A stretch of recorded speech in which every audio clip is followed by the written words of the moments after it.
Whenever you have side control, one of the hardest things to do is to attack your opponent without losing control. Oftentimes the reason why is because you get light. As soon as you try to go for a limb or go for a choke, you take your pressure off of your opponent. One of the ways that you can keep your pressure on is with knee on stomach. Now the first thing to keep in mind is we're not really putting knee on stomach. We're putting shin across the stomach, to be more exact. I want the laces of my shoe, if I had a pair of shoes on, to be hugging my opponent's hip.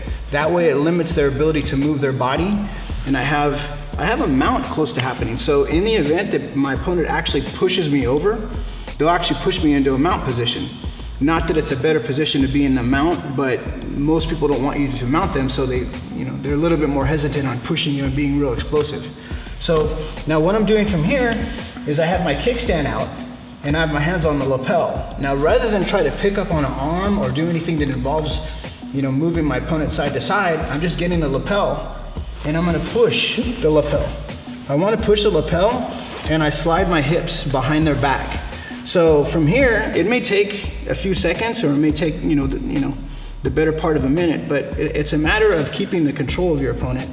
And whenever you feel like you have enough of the lapel down, switch.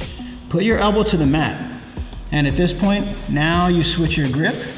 And if you'll notice, your knee ends up directly behind your opponent's head. So you now have the choke, and from this point you can grab the knee and then fall back for a bow and arrow, or if they give you space here, this arm can go behind for a loop choke or a regular lapel choke. So a lot of times they're gonna try to fall to their back. So go ahead and go turn towards your back.